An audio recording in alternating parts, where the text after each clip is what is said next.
And then Roman walks away. He looked great, by the way, incredible shape. But then CM Punk kisses the mat and says, basically, I finally made it. I finally got my moment. And Paul Heyman is in those creative meetings. He was just on Pat McAfee, and they put him over like the second coming. He is very smart.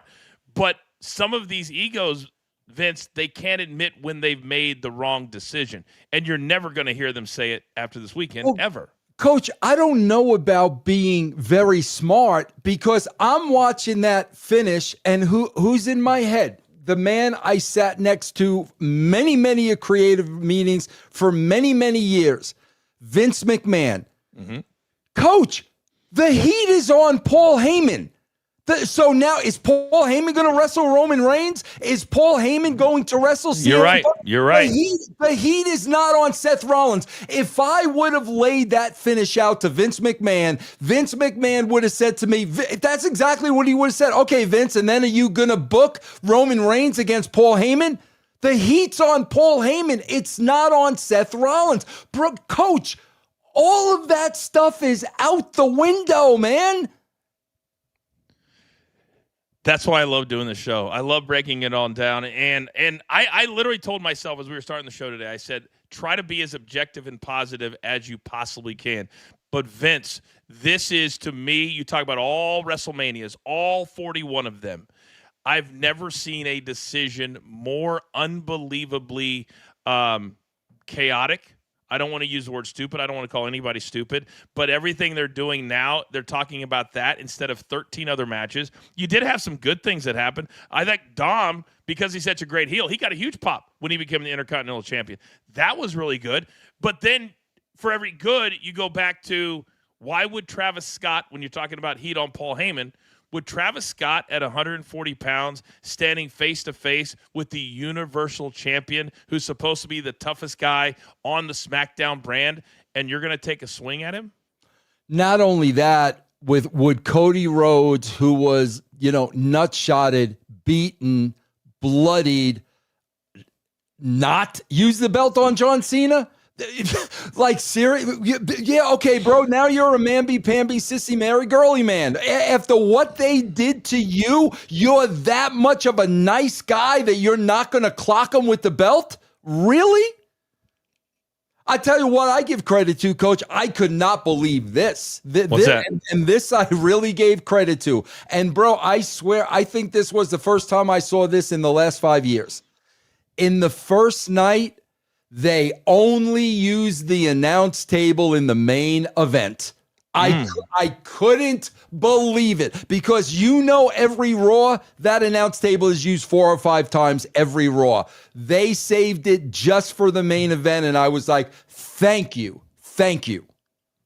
What was the one last night? I think they crushed it last night too, I think. And then they rebuilt it later in the night. I can't remember which. It was the spear from table to table by Breaker to Carlito. Yeah. Breaker to Carlito. Yeah. Real quick, another super sticker. Thank you to Anonymous. Imagine having Stone Cold and using him to read.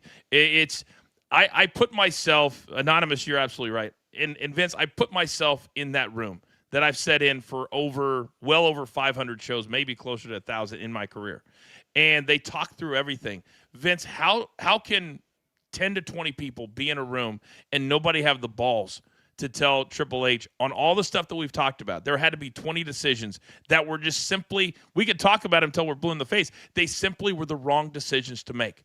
And I don't care which way you're looking at them. And on a week where Triple H, Nick Khan, and everybody else is going after podcasts like ours and saying, we don't know, we don't get it. Now we're pulling for Triple H to say, he was talking about us, where he says all these OGs are talking about us pulling back the curtain, and then they pull back the curtain themselves.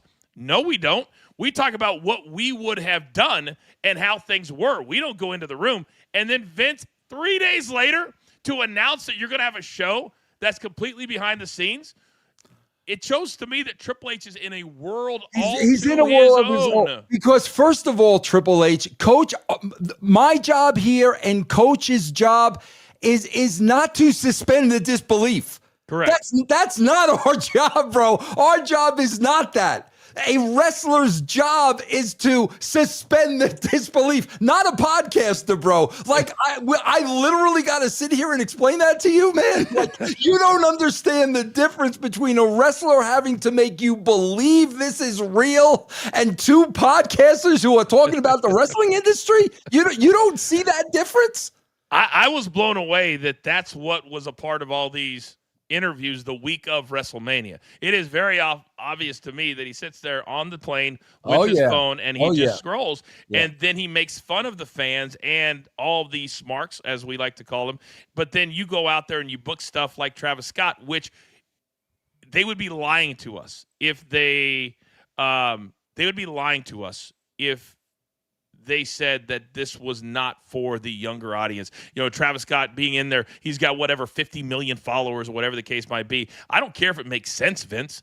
We're going to get those followers. We're going to get those people that buy the $850 Triple H commemorative belt that was on sale. But that's not the only. You had three others for $750. $750 for a belt.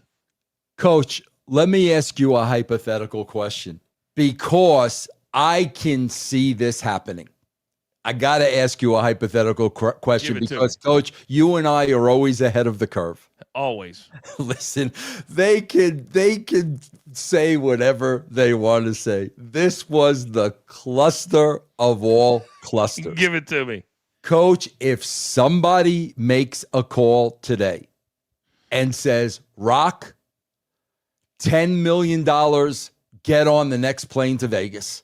$10 million will be waiting for you.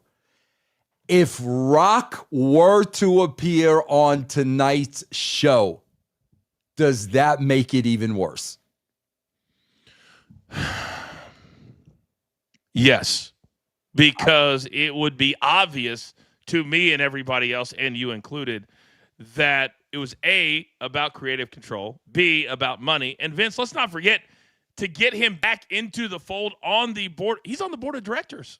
Yeah. Okay. $30 million first payment. And then he just got another big balloon payment in the last 3 months. So let's say that one was 10 or 15. He's already gotten almost $50 million and the right to use his name. He owns the Rock name now. So if he showed up tonight, that would be so incredibly obvious. And then I would want one of those Unreal cameras from Netflix backstage to figure out what those two talk about and how they go about it. Because I don't even know what they could do. Again, I'm just thinking, can you imagine if he showed up tonight, because you talk damage control, and then those people that paid all that money last night. Oh, I didn't even think about that part of it. Like that. Oh yeah. Like, can you imagine? Oh my gosh. No, I cannot. And boy, can you? This was the most advertised non-advertisement in the history of wrestling, is the fact that you had to have Rock there. There wasn't one person that you could not have Rock there. Bro, I swear, I made this comparison yesterday. I swear I made this comparison. Bro, remember when Star Wars came out and how huge it was back in 1977? Huge. The movie was huge. Bro, the anticipation for The Empire Strikes Back.